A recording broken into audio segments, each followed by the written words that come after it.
11ാമത്തെ ചോദ്യമാണ് മുഅസ്സിസു അൽ ജാമിഅത്തി നിളാമിയ ബി ഹൈദരാബാദ്. ഹൈദരാബാദിലെ നിസാമിയ യൂണിവേഴ്സിറ്റി സ്ഥാപിച്ചത് ആരാണ്? മുഹമ്മദ് അൻവാറുള്ള എന്നവരാണ്. 12ാമത്തെ ചോദ്യം മുൻഷിഉ അദ്ദസ്തൂരി അൽ ഹിന്ദി. ഇന്ത്യൻ ഭരണഘടനയുടെ ശില്പി ആരാണ്?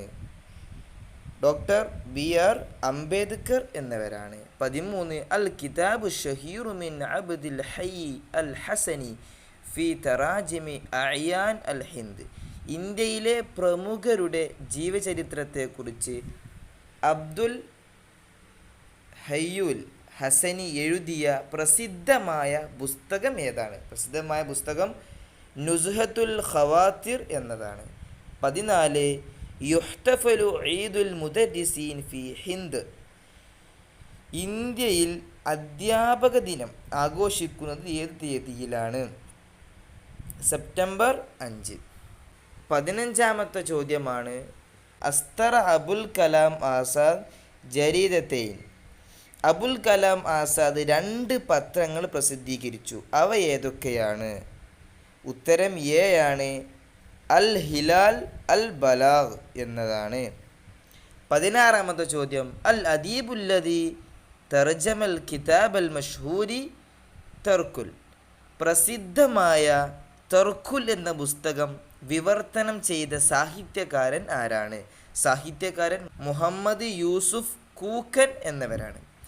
17ാമത്തെ ചോദ്യം ജാമിഅതു തസ്ദുറു മജല്ലത അദ്ദാഇ. അദ്ദാഇ എന്ന മാസിക പ്രസിദ്ധീകരിക്കുന്ന യൂണിവേഴ്സിറ്റി ഏതാണ്? ഉത്തരം ബി ആണ്, ദാറുൽ ഉലൂം ദിയോബന്ദ്. 18ാമത്തെ ചോദ്യം അൽ ആലിമു സാഹിബു ത്വരീഖ് ഇലൽ മദീന വ ഖിറാഅത്തി റാഷിദ. അത്വരീഖു ഇലൽ മദീന അൽ ഖിറാഅത്തു റാഷിദ എന്നീ പുസ്തകങ്ങളുടെ രചയിതാവ് ആരാണ്? രചയിതാവ് എ അബുൽ ഹസൻ അലി നദ്വി എന്നവരാണ്. 19ാമത്തെ ചോദ്യം ഇന്ത്യയിലെ മുഗൾ സാമ്രാജ്യം സ്ഥാപിക്കുകയും അതിൻ്റെ ആദ്യത്തെ ചക്രവർത്തിയാവുകയും ചെയ്തത് ആരാണ്? ഉത്തരം സി ആണ്, സഹീറുദ്ദീൻ ബാബർ എന്നവരാണ്. 20ാമത്തെ ചോദ്യമാണ് വുലിദ മൗലാന അബുൽ കലാം ആസാദ്. മൗലാന അബുൽ കലാം ആസാദ് ജനിച്ചത് എവിടെയാണ്? ഫി മക്ക. മക്കയിലാണ് ജനിച്ചത്.